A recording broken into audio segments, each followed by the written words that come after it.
People are afraid of their lives. In fact, some Nigerians that are in the first world countries don't even want to come back to Nigeria. I don't think AI is a threat, but there are aspects of AI that we should be scared of. Stay authentic to who you are. You don't have to try to be what you're not. Hello and welcome back to the High Table wherever you are in the world. We hope November is treating you well. On this special edition of the program, we'll be taking you down memory lane, revisiting the conversation we've had in the last month and reflecting on the lessons that stood out the most. The High Table is a podcast production of the Drive Foundation for Leadership Advancement and Empowerment. Our goal is to reorient and empower the citizens with practical skills so that they become effective leaders in their various communities. Because you know that politics is downstream from culture. If the people are not empowered themselves, they are not going to be effective in the political process. Staying true to our mission, we trained and empowered 15 individuals by helping them register their businesses and providing additional funding support through the Betty Works Prize for Entrepreneurship. We are also sponsoring 12 students for their UTME JAMB registration. Among them, one outstanding student will receive an additional scholarship that covers SSC registration, university tuition, and a paid internship throughout their university program. In partnership with the International Church of His Presence, we are empowering over 100 youths with practical skills, including barbing and hair grooming, perfume making, phone repairs, leather works, and more. We have also sponsored 5 candidates to participate in the Remote Work Challenge, organized by our friends at Digital Mom Academy. Talking about Digital Mom Academy, the first major lesson that stood out was from Adaeze Chianumba-Okezie, the founder of Digital Mom Academy and a former teacher. Take a listen. Nigeria is at 65 today. Can you provide a scorecard of the nation in terms of its leadership? What has been great and what needs improvement? So I want you to be very objective. It's hard. People are afraid of their lives. In fact, some Nigerians that are in the first world countries don't even want to come back to Nigeria. Yes, it's a sobering lesson. It's becoming increasingly difficult for most Nigerians to stay patriotic. With worsening economic hardship that was accelerated by the COVID-19 pandemic to the insecurity that is affecting everyone, that even the rich is choosing to japa. This is why most Nigerians have taken the side of President Donald Trump of the United States in the ongoing standoff between the United States and the Nigerian government, where the US president has accused the Nigerian government of being complicit or at best indifference to the plight of Nigerian Christians in what the US president termed as a Christian genocide that is going on in Nigeria. We hope that these two nations are able to resolve this matter amicably. The second lesson from my conversation also touches on Nigeria, but this time from a brighter angle. Can you guess what it is? The resilience of the people. Regardless,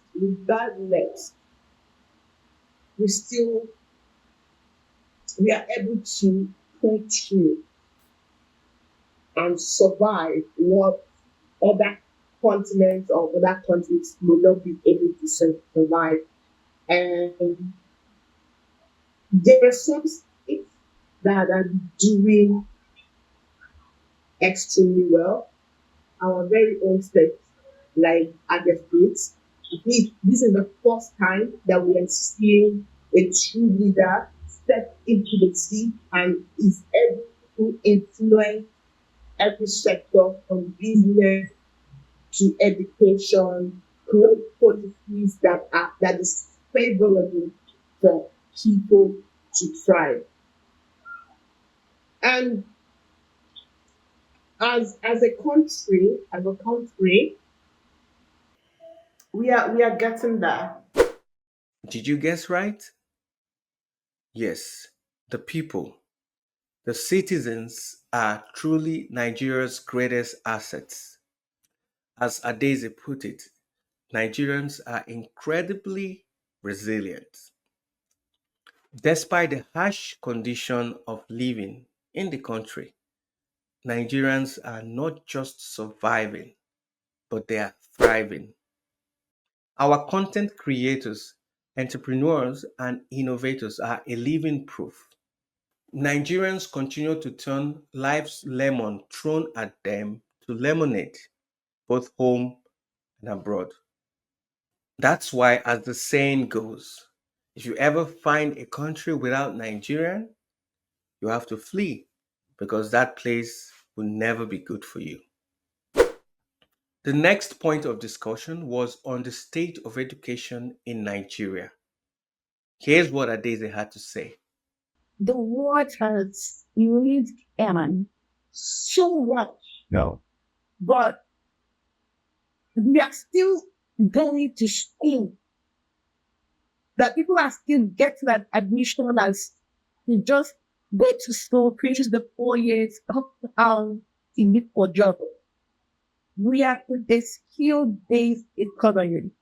At least our secondary education that has been then. Okay, yes, this is one thing that at least the government is doing up. The curriculum is in and the advanced. There is a push towards skill in our secondary schools.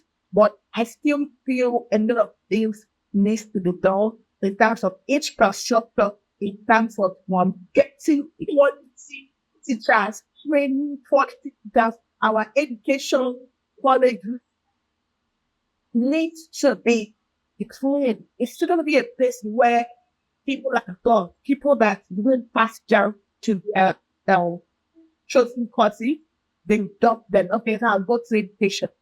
Because they are able to get their desired course. People that don't look at it, teaching is not their calling, they don't even want anything at all. And at the end of the day, these are the things that we expect from raise our sheets. That's okay. So I believe that in terms of technical development for teachers, and needs to be done in terms of infrastructure, in terms of grading the curriculum, this shift the world that we are in now, which is the skill-based economy and AI economies. For the universities, the curriculum that have been used for years that still be most. And here's what Jemimah David-Makeri, a children's media specialist and a Mandela Washington Fellow, added. Many of the things that we're doing in our educational system, we're not going with the times and seasons. We are just regurgitating what every other person learned. Don't get me wrong, there are beautiful things about our educational system that I cannot even deny are very beneficial. Let me just say a practical example. I have a school behind my house, and every day I still hear them say A is for apple, B is for ball, C is for cup. We have moved past that generations ago. So, one thing that I think I would do if I was the president was to look into some of our educational policies. Fact check true. I can confirm this. Flashing back to my days in the university, I can still recall when some of our lecturers did teach us with lecture notes and handouts that were written in 1982 for our classes in 2005. Next up is a powerful lesson from Jemimah. I saw a post on Instagram the other day, and Instagram user highlighted some shows that were not appropriate for children. And Coco Melon was among one of the shows that was mentioned. Um, from your professional experience, do you agree with that assessment?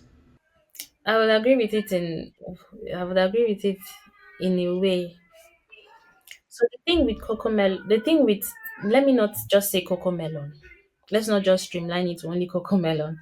The thing that we fail to do as parents sometimes is actually to research what does my child need at this stage of their lives when it comes to media.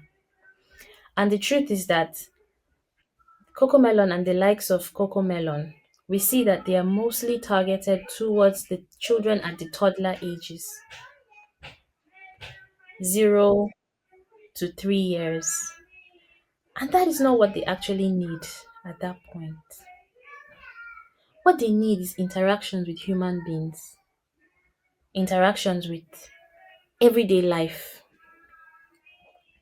I was saying that when I had my daughter, the first instinct was to find media that could grow with her. But I came to realize that even I was on the wrong path, trying to look for things that would put her in front of a screen. What she needed at that point was to develop her skills, her motor skills, her fine motor skills, gross motor skills, all her developmental motor skills at that age of 0 to 3. Help her develop life skills from that age, as tiny as she is, not to put her in front of a screen. Because when you put them in front of a screen, you are not encouraging those skills to develop. You are not encouraging their cognitive development. You are not encouraging that motor skill. You are not encouraging physical human interaction. You are not encouraging them to build up on life skills. You are just putting them in front of a screen or does not take their own intelligence into consideration when making those shows. Because children are very smart. They are not passive learners, they are very active learners. But what Coco Melon and the shows like it do to children is that they make them feel that they are very passive. So they just sit in front of a screen and they are just listening to the songs, seeing the bright colors. They are not really putting their brains to work. They are not really putting their brains to think. They are just seeing all those flashing, flashing, flashing colors. And they feel that life is like that. Life is very fast. So you now have a case of children that are not able to wait. Children that are very impatient. Impatient. Children that are very impatient because their cartoon is telling them, or those shows are telling them that this is how life is. Fast, fast, fast. Sing, sing, sing. What they actually need, 0 to 3. In fact, I like to say 0 to 5. 0 to 3. What they need is that physical human interaction. It is about doing what is developmentally appropriate for the child. Coco Melon is not developmentally appropriate for children from 0 to 3 if they are watching it. But if you are putting audio versions of Coco Melon is mostly the songs, audio versions are perfect. But those visual ones, not yet. When they are from 3 years old, you can start introducing it, and for limited times, 2 hours, 3 hours in a day, if you must do it daily, or certain times in a week. The shows that are better for them are shows that are, it seems like they're interacting Okay. because they're taking into the cognizance that children are active learners. So shows that are interacting with them. You have a show where you hear the presenter will say, "Would you like to color with me?" And he would pause and wait for a response because that pause is intentional because they are taking it that the child watching this thing is active. They are not dumb. Child watching this thing also wants to participate in their learning. So you have a presenter say, "Would you like to color with me? Or would you like to follow me to the museum?" And they will take a pause. They'll pause and wait. Maybe 2 seconds, 3 seconds. That pausing and waiting is for the child to respond before the show now keeps flowing. So when you see shows like Fred Rogers' Neighborhood, those shows have those kind of child-centeredness. But many shows today don't have that child-centeredness. I bet you didn't know this. Me neither. I've always loved Coco Melon, but I never knew there was a dark side to the children's program. This lesson highlights the importance of intentional parenting. Parents must take an active role in the growth and development of their children rather than outsourcing it to the TV or the internet. The next topic is one of today's biggest global conversation, artificial intelligence. I asked Jemimah if she thinks that AI is a threat to creatives like her, and this is what she had to say. I don't think AI is a threat. Yes, there are aspects of AI that we should be scared of. But I don't think AI is a threat because this creativity comes from God, comes from above. AI cannot beat that. But AI is still lifting off the creativity of creatives. I don't know if you get what I mean. Because if we didn't exist to put out our creativity online, where would AI lift creativity from? AI did not just wake up from sleep and you tell it what it wants and it just gives you, it uses creatives as a reference.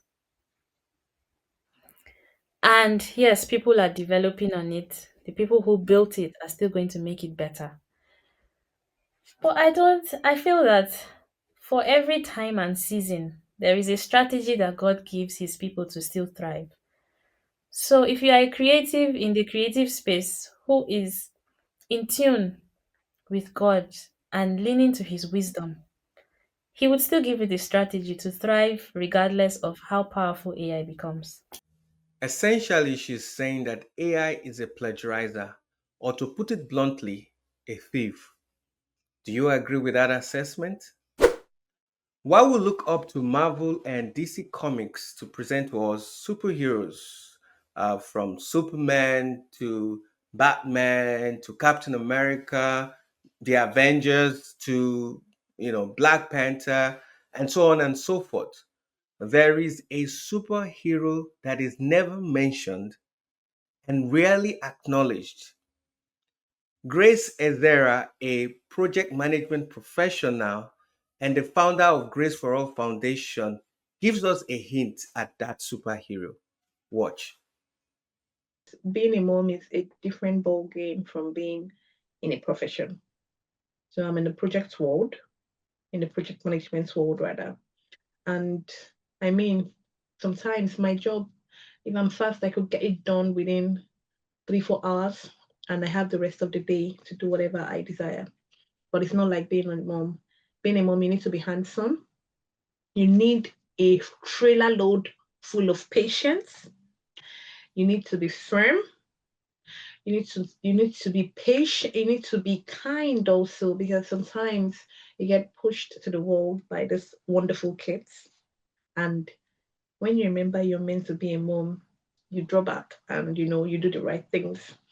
Then it's also you need to manage your time well to be an effective mom, because unfortunately we don't have a lot of time to play with. You're either taking care of a child, you're either cooking, you're cleaning the house, you're taking care of your husband, you're going for shopping, you just have a lot to do. So what I do till now, my husband, when one day he said to me, I didn't even know you're still disorganized. When I wake up, the first thing I do is I have my to-do list. I write it down and specify a time for them. So do I end up doing everything? Sometimes no. And some lucky days I pull through. And those days I'm like, whoa, I did it. So basically, when you plan yourself, you try to stick to the plan. Then you also try to put your children in a routine. When you have a structure for the children, they kind of know what to do at every point in time. So it makes it easier for you. The workload you have is quite easy, and you're not overburdened, you're not overwhelmed. They know, oh, this is time for dinner, they do dinner. This is the time for book reading, they do book reading. This is the time for journaling, they journal. But when you don't have a structure, everybody does as they so desire, and you then need to keep talking and keep being in their faces, which if there is a structure, you can avoid that bit. One day something funny happened. My second daughter, she's only 5. She came up to me, she just walked briskly and came to me and said, "Hey mommy, I need a pen." I was like, "Okay." I said, "What do you want to do with it?" "I want to write what I want to do today." And I'm like, "Excuse you?" I was like, "Where's that coming from?" She said, "You always write. Every time you're writing." And I'm like, "I'm an adult. I write." She said, "Yes." That she too, she wants to write what she wants to do today. So that was on a lighter note. But what I was just trying to say is that these kids, they look at you and they learn. Yes, planning. I specialize in the planning field. So somehow, for you to be a good planner, for you to be a good project personnel, a good project manager, you need to plan your time well. So it has really helped me. Like sometimes, if I get the things I want to achieve in a month, I put them in a schedule and I tick them off and I follow through to know what comes after what. How many days would this task take me to complete? Because sometimes if I don't just do them like that, it gets a little bit, I get overwhelmed. There was a period I was like, okay, I was tired of, I said, okay, let me give myself a break from the regular to-dos and all. I just wake up and I try to run. I noticed that I was getting, in the middle of the day, I get tired, I get overwhelmed. I'll be like, oh my God, I'm so frustrated. I haven't achieved anything today. And I realized that I needed to come out from that break I give myself and I started doing things properly. So when you are working, when you are doing a profession, somehow that profession becomes part of you. So planning has become part of me. Managing things have become part of me. Somehow I have a broader view on how to manage things and people effectively. Because to be a successful project manager, to be a successful project professional, you're not just managing resources, you're not managing time. Your first priority is to manage people.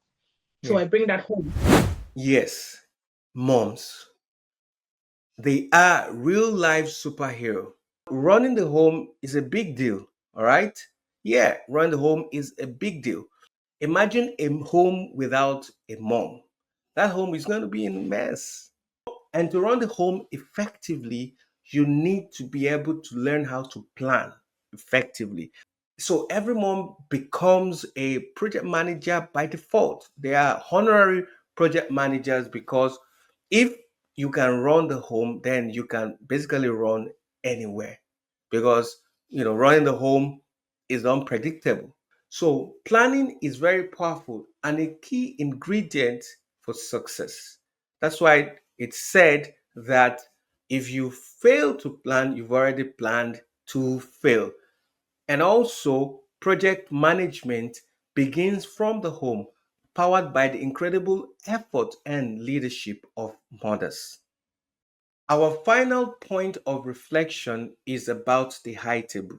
Yes, the literal high table that you find at event and occasion. Here's what Grace had to say about what the high table has taught her. While I was on the high table, I also saw some people I felt should have been there who were in the audience. And I was like, okay, this is actually a thing of honor.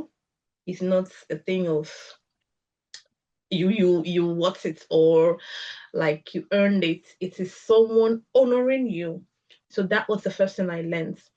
And then I also learned to appreciate the people at the high table because with the high table comes great responsibility.